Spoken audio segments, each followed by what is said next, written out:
Eu vou te passar um guia rápido agora para ficar fácil de você entender isso. Então, para a luz do dia, você vai usar o solzinho.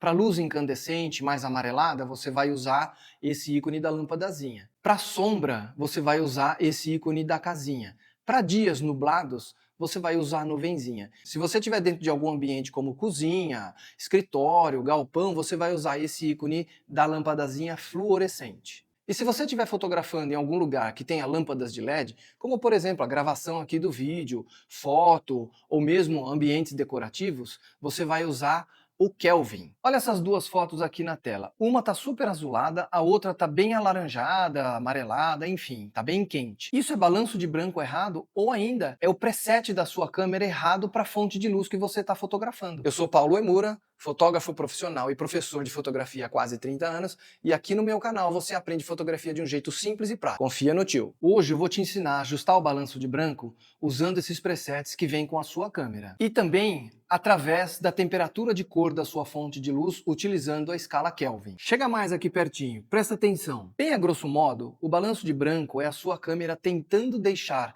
a luz da sua cena neutra, ou seja, sem ter a impregnação de uma outra cor qualquer. Imagina, por exemplo, um vestido de noiva todo amarelado fora de um contexto amarelado. Fica bastante estranho, né? Ou se você estiver, por exemplo, fazendo uma foto de decoração de interiores e aí você interpretar errado, não vai dar a sensação correta que o arquiteto que projetou quis. Ou ainda, numa cena dramática, por exemplo, se você errar essa interpretação, a sensação que você deseja não vem. E aí a foto fica esquisita. Por isso é tão importante você entender pelo menos o básico da teoria das cores, mas a gente fala dela já já. Ao chegar numa cena, a primeira coisa que você tem que fazer é determinar qual a cor da sua luz principal. E aí determinar qual preset você pode usar. Mas antes você precisa compreender a temperatura de cor da luz, que é medida na escala Kelvin. Olhando a escala aqui, você vai compreender que quanto menor o valor em Kelvin, mais quente a luz fica, ou seja, vermelho, laranja, amarelo.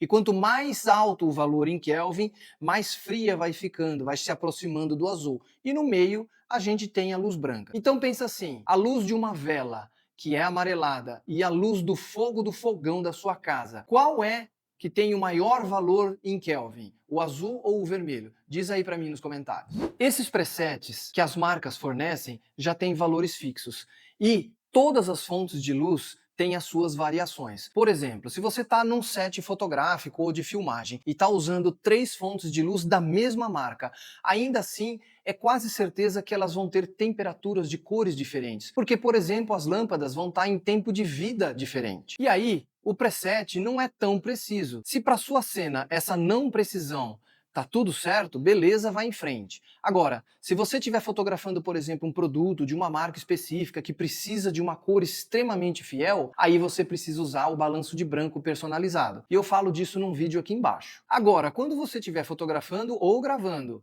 com uma fonte de luz de LED, aí fica super tranquilo, porque você vai conseguir colocar exatamente o valor em Kelvin que você quer na sua fonte de luz, e na câmera você também vai presetar esse mesmo valor. E aí a sua luz é 100% corrigida e você tem uma cena perfeita. Lembra no começo do vídeo que eu falei que eu ia falar um pouquinho da teoria das cores? É o mínimo do mínimo do mínimo para você entender o que acontece na sua cena, ou seja, na sua foto, quando você escolhe um preset. Olha esse círculo cromático aqui. Ele nos ajuda muito quando a gente vai compor as cores de uma cena. Mas para nós, o que importa são as cores complementares. E é por isso que os presets conseguem corrigir as fontes de luz, porque ele vai colocar cores opostas as das fontes de luz. Então, se você estiver fotografando numa luz mais quente, amarelada, você vai selecionar o preset incandescente e o que a câmera vai fazer é adicionar um tanto de azul já programado pelo fabricante na cena inteira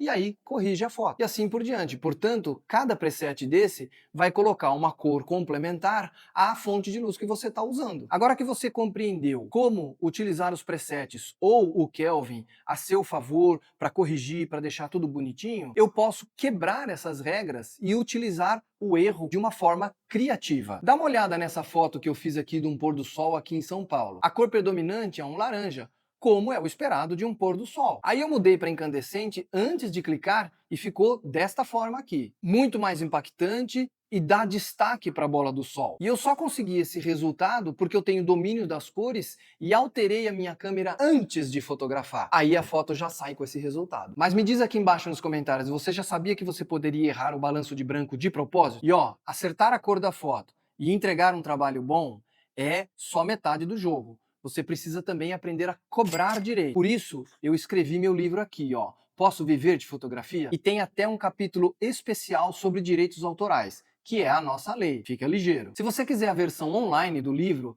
o link da Amazon está aqui embaixo. E se você quiser a versão física, é só me mandar uma mensagem que os meus contatos estão na bio do canal. Ah, confere se você está inscrito no canal aí, porque o YouTube remove umas pessoas. E aproveita e ative o sininho para ser avisado dos próximos vídeos. Aí depois que você acerta o balanço de branco direitinho, ou seja, as cores da sua foto, do seu vídeo, a primeira coisa que o seu cliente ou você mesmo vai reparar é se o seu trabalho está nítido. Muitas vezes você faz a foto, dá uma olhada, não veio com aquela nitidez que você queria. Eu vou te ensinar como resolver isso e entender de vez por todas o que é nitidez e o que é foco, se tem diferença, para você garantir aquela foto profissional. Clica aqui e bora lá!